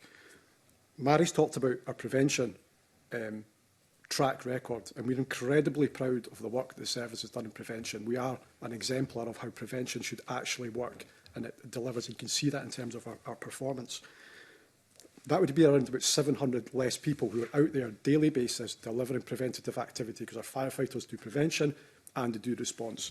And that would have an impact in terms of reversing those positive gains we've made in terms of preventative activity, from home safety to youth engagement to diversity activities to all the wider outcomes that the fire service currently deliver as part of our local community activity. There would be an impact on our national resilience resources, which at a time of increasing tension and risk would be a real challenge, and there would be an impact on our ability to resource climate response activities, which are hugely resource demanding for a long period of time. I'm very grateful. That's I'm grateful for the clarity as much as anything, and it obviously begs an equivalent question around the capital funding, because this budget provides capital funding of £48.4 million, which is nearly £13 million less than the £61 million that you told us was needed in pre-budget evidence. So begs a similar question. How will that shortfall impact on your capital spending? So, yeah, you're correct in terms of what we were seeking in terms of the capital budget, which is a real source of concern for us. We have, as you'll be aware, some significant issues across our estate in terms of suitability and condition of the estate. We have some significant technological developments that we need to put in place, particularly around about safety, some new breathing apparatus sets that we want to roll out this year, which is fundamental to firefighter safety, but comes at a quite incredible cost. We have dignified facilities that we need to provide. We have the fleet and equipment that we need to provide, and ICT equipment. All comes from that capital budget. So it does fall considerably short below what we requested. The impact of that was we'll clearly have to temper our ambitions in terms of the pace of change that we can deliver and how many of those projects we can do, if indeed a new build project is still viable, or do we have to maximise that money by refurbishing other stations instead of rebuilding some stations as well. So we've got some real challenges and some difficult decisions to make on the basis of that. We have a 5-year capital plan, which we're currently reviewing on the basis of the capital investment that we've received so far, and obviously projected ahead as well. We still have the issue of rack panel stations to resolve as well, so we have to obviously prioritise that, and we continue to do that as well. But fundamentally, it means we have to review where we are with our capital planning. But presumably it's too early right now to know exactly what the implications of £13 million shortfall is that right? Yes, we're still working through that at the moment. I understand. I'm very grateful. Convener.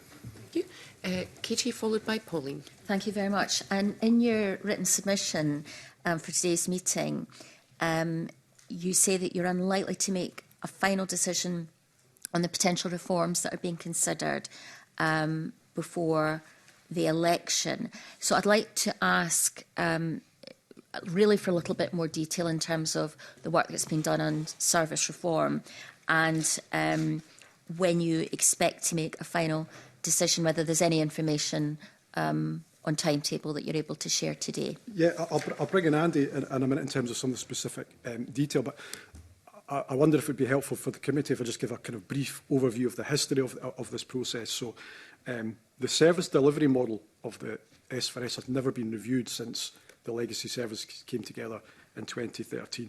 And this process actually started around about 2018, 2019. So this is not a new project. This has been getting built up over a number of years. It's part of our overarching service review programme, which includes our corporate services, enable infrastructure and the service delivery review as well.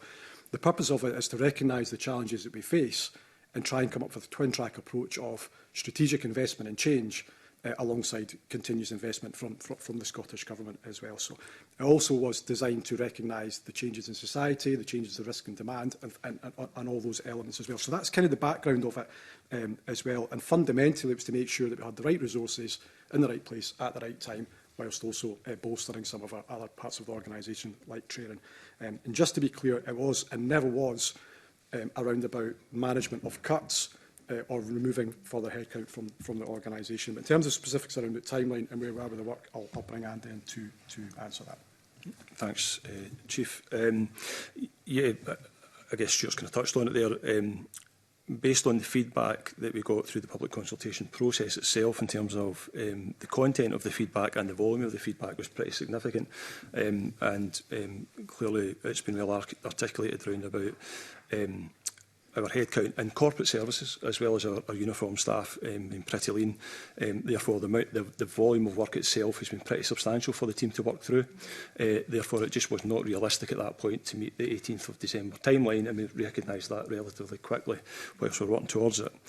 On top of that, just to make sure that we are absolutely applying full conscientious consideration to all that feedback, which we set out at the start we would do, we've also gone out to seek external verification and assurance on different elements of the feedback as well. And again, that's just to, we want to make sure that there's that independent view on the feedback from the consultation prior to any options being taken forward to the board to make a decision. So this is purely around about workload and getting to the point of being able to make recommendations to the board to make decisions on. So that's where we are at the current state. Yes, I won't touch on any of the issues to do with budget and resource, because I think one of my colleagues is going to ask about that in a bit more detail later. But could you give me a bit more information about the work that you're doing? I mean, I understand that there's more than 3,700 submissions. But I mean, could you maybe just give us a bit more detail in terms of the main issues you're looking at, what the sort of broad outline is in terms of what you're considering, and what people are saying to you? And will you be publishing all the submissions along with maybe a summary of the issues that are raised? How are you going to communicate with everybody the process that you're going through? Just a note, make sure I cover that. Yeah, no, absolutely. So I guess without getting into the individual elements of all of that, there's been a number of themes, I guess, is the best way to put that. It's come up through the consultation, so people come back with alternate suggestions. They've also asked questions around our quality impact assessments, which we'll get an external verification on to make sure we get right as well. So when we went out through the consultation, it was really about that. Is there anything we've not thought of? Is there anything that we are presenting that you necessarily think we've not got right? So it's all that type of feedback. We then have to go back, go through the work that we did prior to the consultation itself to double check that we've got all those elements of the consultation and the options we presented accurate, and if not, we then need to ensure we've got the evidence to say whether we then need to progress further work on alternate suggestions within that or not. So that's the main elements. It's around alternative suggestions that's come through. So, for example, if an option, have you not thought about this? Have you not thought about that? We then record that. We then go and look at that based on the criteria we applied right at the start of the process to see if they're viable or not. If they are, then we need to look at them. So there is quite a significant piece of work with that. And will you be publishing submissions? Yes, we'll come on to that in 2 seconds as well. Yeah, and another area that came up as well was, as a theme, I guess, was kind of future risks within communities as well. So we're doing a lot of work around about that at the moment as well. Some of those issues, some of the issues around a climate. wide range of different things that come up through the public consultation. So in terms of publishing that, so the way that will be presented to our board for a decision will be in a case for change pack for each option with supporting evidence. So we have collated all the feedback from each option, and that will be presented in a table format which will all be made public. So people who have raised questions, who have raised concerns or anything that we need to consider will see their comments reflected within that when it's made public. And will all the submissions be published? Yes, so yes, we'll do that. We've collated them into a format that we'll then be able to show. But, so I suppose I understand that you'll be, if you like, publishing your proposals and your thinking, if you like, but will all the raw data, if you like, will all the submissions be published? Will that be available to the public? I would need to ask that question. I don't have that. Maybe you could write to us, if you could. There may be practical issues around about it, so if you could write to us about that, that would be very, very helpful. And I don't know, Convener, if it would be okay if I ask a supplementary question, really picking up from some of the points that were made at the end of the last session, which you may have heard. And I know that you're well aware of the risks to firefighters in relation to decontamination, and no doubt are giving a great deal of consideration as to how the service responds to that. You've already mentioned the requirement to provide a safe system of work to firefighters. And legally, obviously, you have to provide a safe system of work, and you shouldn't be sending firefighters out unless there is a safe system of work in place. It's quite clear that currently often there is not safe systems and there's no safe system of work. So how are you responding to that? What are you doing now in terms of trying to ensure that you meet your legal responsibilities as an employer? I'll perhaps ask first, and then Andy might want to add some detail because he's been very close to the work around about decontamination as well. And so generally, just for assurance, that one of my main priorities for the organisation is firefighter safety. And as Colin rightly said, that we've really embraced the work around decontamination from the get-go and have been hugely committed to it, both financially and in terms of processes. A lot of the processes and a lot of the control measures around about contamination emanate from culture. So there's a lot of things that can be done in terms of control measures around about behavioural. Now, we have to provide equipment and we have to provide safe systems of work and standard operating procedures, which we've done. And Andy might come in a bit more detail on that. Of course. It's because I have visited a number of fire stations, and it's quite clear from some of the fire stations that I visited that it would be practically impossible for there to be safe systems of work due to lack of sharing facilities, etc. So I appreciate there may be cultural points, but perhaps in terms of some of the resource issues, if you could address that, and then maybe we can go into the cultural issues. The point I was making is that starts at the point of the incident as well. So there's things that can happen on the incident ground that start to be the starting point of the control measures. And they'll come into that. But I think we do need to recognise that a lot of our buildings don't provide decontamination. What we mean by decontamination is proper showering facilities and a means to kind of cleanly dress and things like that as well. So we recognise that's part of the pressures that we have in the capital. But we have to put in other control measures. We have to put in other arrangements locally, and we've done some in some of the areas where we can work with partners to ensure that we've got access to facilities in order to decontaminate as well. So I'll bring Andy in terms of the SOP elements as well, but on a kind of more strategic point as well, just to provide another level of assurance, is that we are working with Professor Steck in terms through the CivTech programme to provide a technological solution to the decontamination element as well through the wearable equipment that can track the level of contamination and then biometric screening that takes place. But as part of that, that's how serious that we are taking the contamination in terms of that additional layer of monitoring and control measures. But I'll bring Andy in terms of the specifics around about some of the control measures. Yeah, thank you. Just as the Chief has said, we have launched, as I think we discussed at the last appearance at the General Justice Committee, the standard operating procedure for our decon and decontamination policy for the service. So I guess, considering your question, it's for me, that wider bit is probably really going into that capital question and the ability to upgrade our facilities. I'm trying to keep that separate. I'm a little bit concerned, Convener, we're perhaps straying from the legal point that I understand you've got a long-term programme of work. Yeah. I hear many mentions of things like wet wipes being used on scenes. But the point I'm making is now you're sending firefighters out when there is no safe system of work, and therefore you have a legal liability. And I'm just wondering what your response is to that, because it's quite clear that now firefighters are regularly in a position where they are attending scenes and being contaminated, and that there isn't a safe system of work there. So I just wonder, I appreciate everything you're saying, and we've heard evidence in terms of that previously, but I need to put this point to you. You know, that the fire service is exposed, and I'm asking you how you respond to that. Yeah. So the safe system of work, our standard operating procedure is a safe system of work. It is a safe system of work. We've worked closely with the Health and Safety Executive on this, and who are looking into this at the moment, and will at some point in the future, I believe, look at what compliance is for contamination within the fire service. So we are working really closely with the Health and Safety Executive and other colleagues across the UK around about decon. Our standard operating procedure provides a safe system of work that we can apply the highest level of control measures we can to eliminate and mitigate contamination for firefighters. And I really don't want to downplay the importance of the decon wipes, because they're really important, and I think it goes back to Stuart's point, culturally, that firefighters need to realise that that is a really important step and it shouldn't be downplayed, because it's the first action they can take after an incident to decontaminate after being at an incident.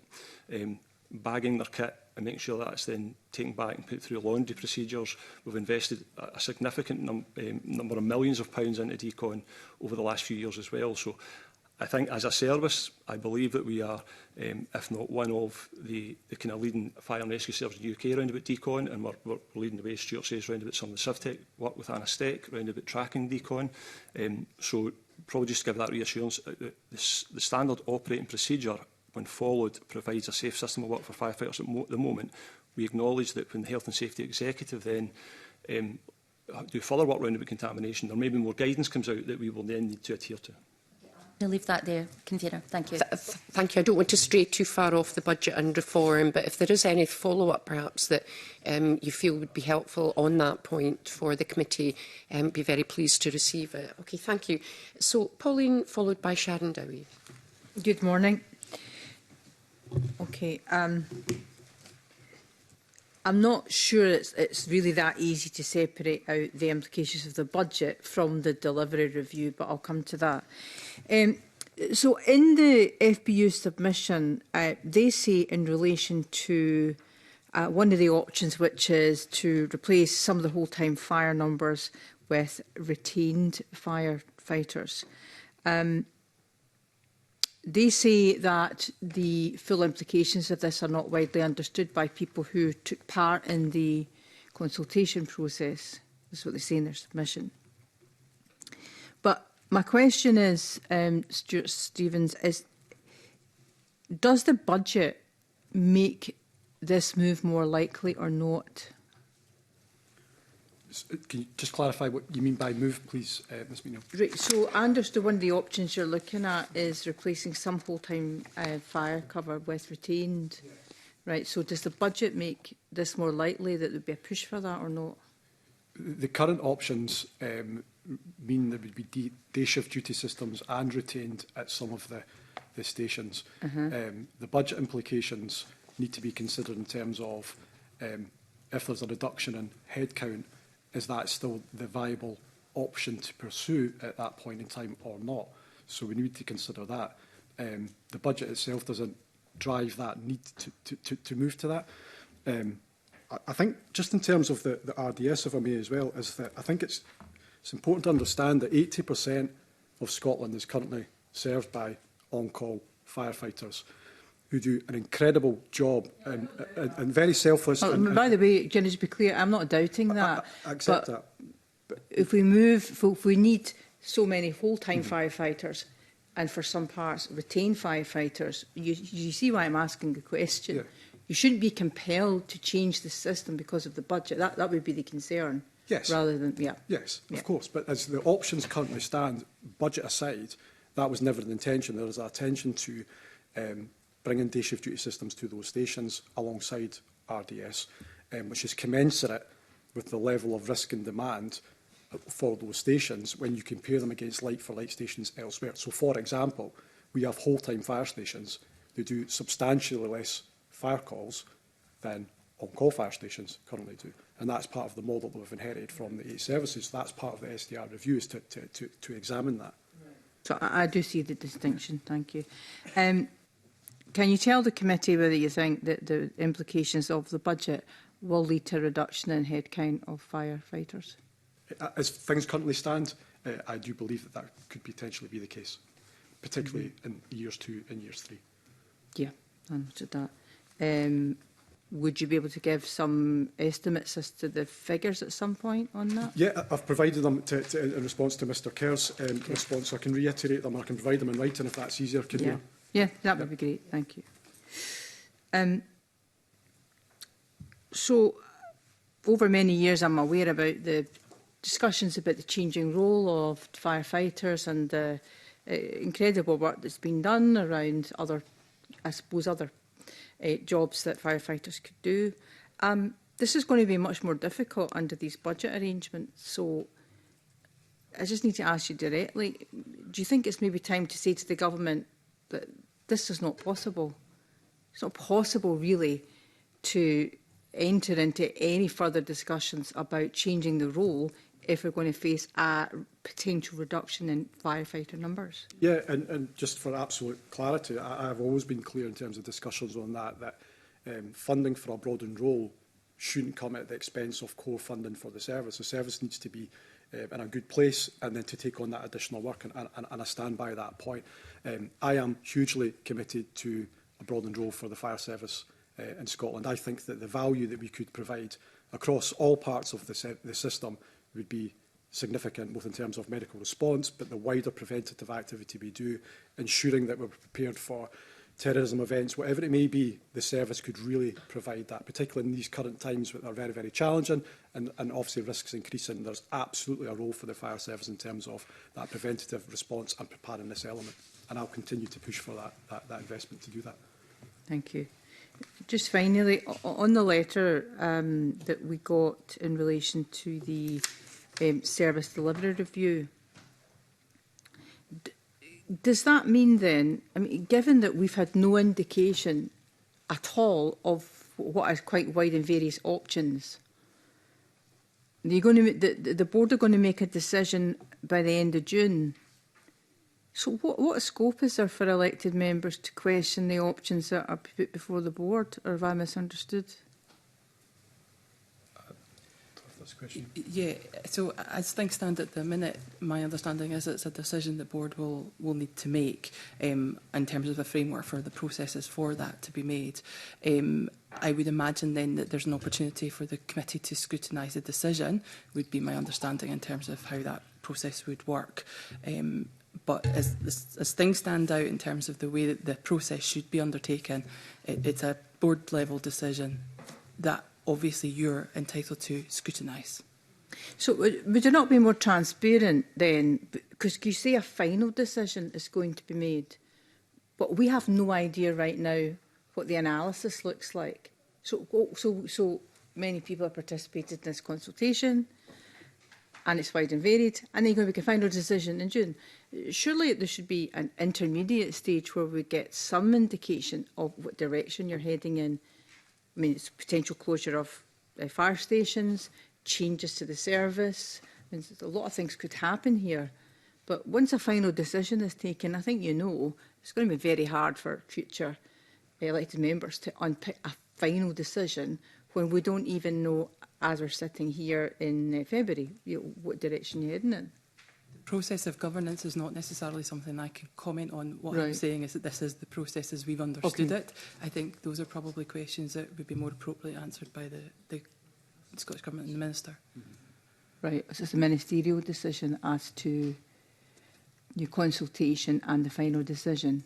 The fire framework sets out the decision process for what we would do. So in the same way that I suppose if an NHS Health Board was going to close a hospital, I guess it must be something comparable to that. But my understanding is that we're following the governance process that's been laid out, and any deviation from that is really a decision that probably belongs to be challenged within the parliamentary context. All right, thank you. Thank you very much. Thank you. Sharon, followed by Rona. Thank you. Good morning. In relation to the gap between the funding you were seeking and that provided in the budget, you state in your written submission that we are still reviewing the impact of this and are in discussions internally and with the Scottish Government to determine if we can further reduce this gap. Could you expand on that? In terms of both elements? Yeah, so in terms of the element internally, the strategic leadership team and the board are clearly scrutinising and discussing where the board, where the budget currently is, the options that we have in place in terms of areas that we would defer, take forward or progress. In terms of the conversations with the Scottish Government, I am in dialogue with our sponsor unit in terms of what I see as the gap in the budget and seeking further investment in order to consider bridging that gap at the moment. And that's a conversation that's taking place at the moment. Have you got any confidence at the moment that there could be an increase in the amount of budget that you could get? I've not had a response so far, and what is being considered, that's as much as I know at this stage. Okay. The FPU specifically mentioned in written submission to the committee it's concerned about the potential increase in response times due to limited staffing and station closures.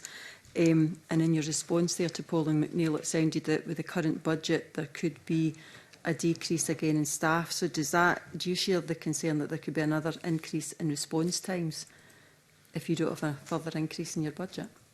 So I think response times, we've discussed this previously at the committee, are very complex, and I appreciate the Fire Brigade Union have got a very clear view in terms of what's driving elements of those response times.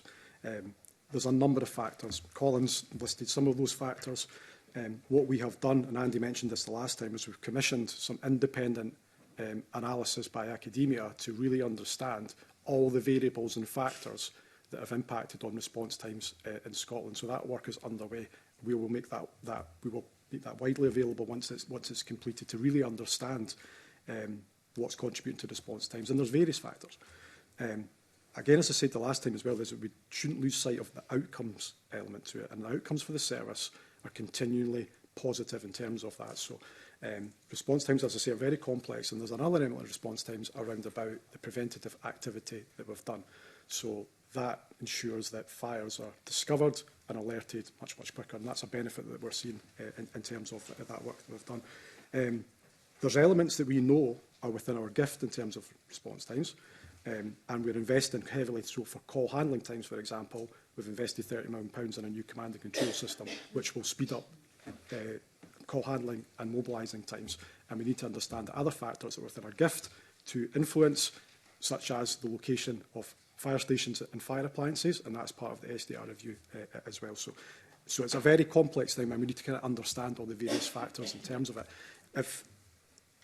If cuts to that magnitude in terms of headcount were realised, I think it would be inevitable that fire stations would close and the response times in those areas would increase.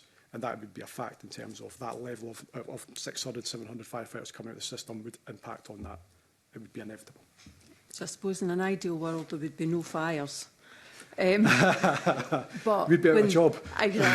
Well, you wouldn't be, because when the public phone 999, they expect the fire service to be there. They expect a response. So regardless of how many fires there is in an area, they expect there to be a response time. So, and you've already said that firefighters do lots of other things that might not be fighting fires, but we expect them to be there. So the impact of the budget could be that the risk then goes into the public, because a station closes, there's longer for maybe an appliance to get to a call. So is there a risk assessment done if we basically reduce the firefighter numbers, or if we decide that we're going to close a station? And is that made aware? Yeah, that's part of the modelling that we do as part of any consideration to change an operational footprint. We can model that. And I think, just to pick up your first point, that we respond to every single emergency call that we have. So there'll always be a response. We always make a response, and we respond to every call, as I say. Just to reiterate the other point I made, you talked about the kind of impact on communities, and response is one element, but the other work, and I really want to emphasise this, is the preventative work that we do as well. So we keep people safe long before people dial 999 as well. So you would lose that element of that broader preventative activity that we do as well. So. That in as well, it's not just fires that you go to, there's a lot more incidents that you go to, road traffic accidents. Yeah, absolutely, and if you look at our stats, we respond to a lot more different types of incidents than we ever have. And Colin talked around about some of the medical interventions that we do, the support to partners that we do. Reducing firefighter numbers and fire appliances would have an impact on our ability to continue to support partners to that level that we do at the moment as well. So the breadth of the input that the fire service have and the types of calls that we now respond to, hence why we have so many specialist resources, has fundamentally changed. Hence why SDR is really important, to make sure that we've got the resources in the right place to respond to those type of incidents, including things like wildfires and flooding, whatever it may be. So that's how it all knits together in terms of those changes that we need to do if we recognise that change in type of incident.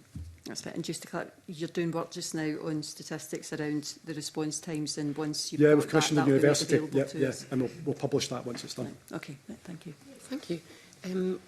I'm just aware that we're coming up to noon, which was our scheduled finishing time, but there are still a couple of members who'd like to come in with questions, if you can bear with us, and we'll maybe just run over a little bit. So I'll bring in Rona and then Jamie Hepburn. Thanks, Convener. I'll be brief. I just wanted to pick up on something Mary said in her opening statement and Stuart Stevens has just referenced, and that's about the preventative work that's done in fire stations. So I visited Bishop Briggs Fire Station in my constituency, I think it was last summer, and I was absolutely amazed at the amount of work that's done. Water, safety, community, fundraising, and very much all in their own time or voluntary. And really, I had no idea of the other things that firefighters and fire stations were the heart of the community and why they're the heart of the community. So I just wanted to put that on record, just that, I don't think people are quite aware of how much has been done. You've set out clearly the challenges that you now have to your review strategy with the budget situation, and I can understand you've set it out very clearly. And maybe, I don't know, Deborah, if you could answer this one. I'm just wondering, given that you now know what you're going to have to work with, are there any actual parts of the strategy you had envisaged going to be ruled out?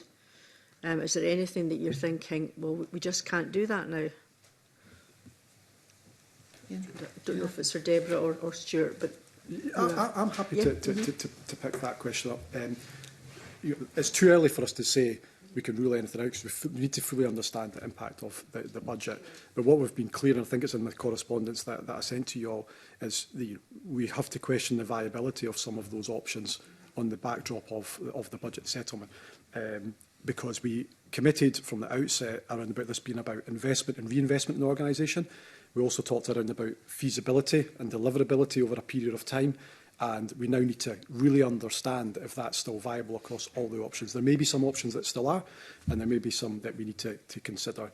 This was always the first stage of the Service Delivery Review programme. There are several hundred other options that we could consider bringing forward in terms of changing the organisation as we move forward in terms of managing risk. So, I guess at the end it's going to have to be a priority list. When you get round to saying, okay, what can we actually implement here? Is that the way you would have to approach it? Absolutely. It would have to be in terms of what benefit it would derive for the organisation, aligned to what we set out in terms of the deliverability of the SDR or the purpose of the SDR process, and then we prioritise it on the basis of that. And would those measures be short term or mainly looking towards the future, or a mix of both? Probably a mix of both. Do you want to say anything on that? Or? I guess it's probably just wider than the SDR element for me that Stuart's talking about. I think you maybe touching on the strategic priorities that we talk about as well. And as Stuart's already touched on earlier on in his evidence, is that they're still important, even though we might not be able to get to them. And a couple of examples is that we have a number of ageing systems within the service come up to end a contract and actually need replaced, and we need to fund that and find the money to fund that. And that's critical to the delivery of the service and the front line, as well as the wider organisation. Leadership and management training is critically important to the service at the moment as well, preparing future leaders of the service and ensuring that they've got the skill set around about safety standards, performance, and also addressing culture, which we know we're focused on as well. These are all really important things that we want to do that we might not be able to do, strategic priorities, and that's what we're having to work through as a strategic leadership team based on the budget we have, and moving to that priority-based budgeting in terms of, the compliance and the legislative requirements that we need to do first and foremost, and then what else can we do? So it's challenging. Thank you. Is there anything you want to add, Deborah? Has it all been covered? No, I think it's all been covered. I think just obviously we are continuing to work through that, and it's part of ongoing governance processes as well within SFRS. Okay, thank you. Thank you, Convener. Okay, thank you. Jamie Hepburn, followed by Fulton McGregor. Thank you, Convener. I have a few questions. I'm just making that clear at the outset in terms of... Well, I'll do my best, Convener, but they are quite important issues and they impact my constituency, so I'm intrigued and interested to know the answers. But the first actually follows up on Pauline McNeill's question, so it's for, you need to forgive me, is it Mary or Vary? I'm not too concerned. Well, I prefer to call someone what they prefer, but let's just move on. You mentioned that the timescale is determined by the governance process for making a final decision, and you suggested we'd maybe need to pick up with the minister around. Well, I think I'm following what you said, so I just want to clarify this. I think it's important. Presumably, it's within scope for the board to say, because I think Pauline McNeill makes a reasonable point. It might be that the successor committee wants to ask further questions in advance of a decision, except we're not part of the formal decision-making process, but we do obviously represent constituents impacted. Presumably, it would be in scope for the board to say, well, okay, maybe we'll have a slightly further delay. I'm not suggesting punting it in the long grass, but to enable that.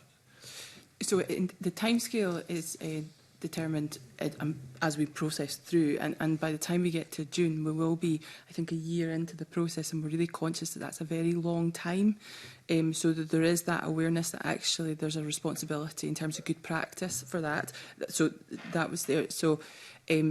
I suppose I'm just asking, there is scope. It's not like we have to rely on the government to direct the board. The board could make that decision themselves. It's not the government that's directing it. It's good practice around the consultation process that's directing. But the board could make a decision. In terms of coming back here for further scrutiny? Just slightly longer, yeah. I suppose theoretically... I'm just trying to understand the process. We would need to take advice in terms of what is appropriate and not appropriate in the context of that. A question on the process you followed thus far. There were 18 public meetings. I went along to one of them. Has there been an assessment of what the feedback in terms of the process it was? I'll just be candid, I didn't find it a very satisfactory experience. I don't think the attendees did. That's not criticism of those who came along to present, but you know, it was breakout groups and so on and so forth. I don't think that was really the expectation of attendees. Has there been an assessment of how the public who came along, how they found the experience of the public meetings? I have to hand over to Andy in terms of what has been done around that. Yeah, we've gathered feedback from the events. We've not collated that into any form of report or anything at the moment. I take on board how they were set up. We took advice at the start round about this from an external consultation advisor and how we should present that. And we've probably had a mixed view on what you're talking about there, to be honest. I've certainly been at some of the public consultations and led the presentations where there was a view from some that actually the breakout sessions at the tables suited some individuals who were maybe quieter and not as loud as other individuals in the room. So we really wanted to get everybody's voice in the room and not necessarily the people that were maybe the loudest in the room, if I can put it that way. So I think that was really important for us to give everybody a voice in the room, and we felt that was the best way to do it given the consultation advice we'd had prior to setting those up. Well, I accept that's legitimate. I think it'd just be useful for us to understand what people's experience was, but I think that is a legitimate perspective. Of course. May I respond to your first question, if I may, because I'm not sure if I'm following. I just want to clarify my own understanding of the process as things stand, and the legislation is for the board to make decisions on the SDR options going forward. And it's my understanding that there is not a role with Parliament in that at this stage. However, we will continue to engage with elected members, particularly those directly impacted through the options throughout that process. No, I accept that. I recognise there's no formal decision-making process. I concede that, I suppose, the point was, and I'm sympathetic to it, that the committee may want to ask questions in advance of a final decision. But I recognise it is for the board. I was really just trying to understand the process. Just in terms of, again, looking at the process that you've undertaken, I've made this point. I made it in response to the consultation director. In my own response, I've raised it in a debate in here. And I'd be intrigued to understand the rationale that was pursued. And again, I recognise it's no easy undertaking when you're looking across the country and the extent you're going to have to regionalise it. But you are a national service, and you know it's difficult to remove your own constituency's experience entirely from this, but this will be true of everywhere, I suppose. But when you're presenting it on a regional basis, it wasn't always clear. Changes in Glasgow, for example, could impact my constituency, but they weren't presented together. I found that a little unsatisfactory, but can you maybe reassure me that despite it being presented that way, there is some form of cross-border assessment, for a want of a better term, given that, strictly speaking, there isn't any border or boundary in terms of the service? It's a really interesting point, and throughout the process we really saw that tension between local and national, and how local changes would impact benefits on a national basis, and we are sympathetic and aware of that. But for assurance that the modelling and the process does take into account the interdependency and the network of stations and appliances that we have across Scotland, it would just be very, very complex to try and provide that as part of those sessions and those packs. But we will try and articulate that through any final decision making that really sets out how that works. But that has been done, and resilience, overall resilience, was one of the factors that we considered in terms of the modelling. That's useful to know it has been done, because it hasn't always been clear in trying to explore that. So if we could have some line of sight in that, I think that would be really, it's reassuring, incidentally, to understand that it has been done, but it would be useful to have a line of sight in that.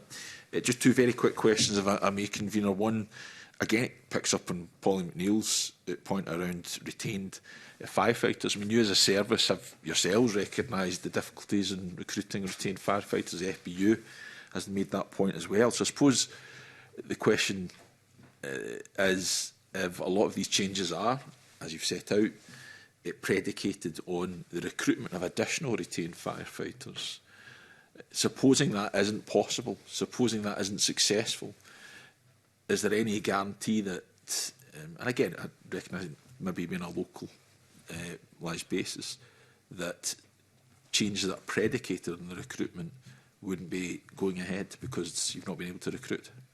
Yeah, so as part of any decision-making feasibility study, I would absolutely be looking for assurances that if an appliance was to become on-call, that we would be able to provide an on-call appliance there before that option actually moved into implementation. And that's part of the work that we need to really understand. There's no point saying it's going to be retained if we can't actually crew it as retained. So, side of that is, if you can't recruit, then you wouldn't be doing it. Yeah, because we wouldn't push ahead with it, because it would obviously make no sense in terms of people losing appliances as opposed to making it retained, for example. Okay, sorry.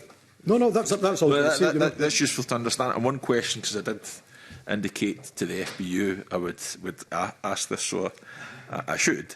There was, and again, they were saying, they don't think it's sleight of hand or anything, but it would have been helpful to understand in more detail the scoring exercise in terms of the options as presented at an event at Stirling. Are we able to get some greater line of sight on that? Is that possible? Yeah, absolutely. The scoring is all published online on our website and part of the packs for each option that went to the board following that consultation process. So all that information is open source. It's been done by an independent party, ESV, who are consultation experts. They collated the scores, they managed the system, so we had no direct influence or impact on that. So that's all freely available in terms of that. And I think the scoring was 50% of or above with the options that were taken forward. Mm-hmm.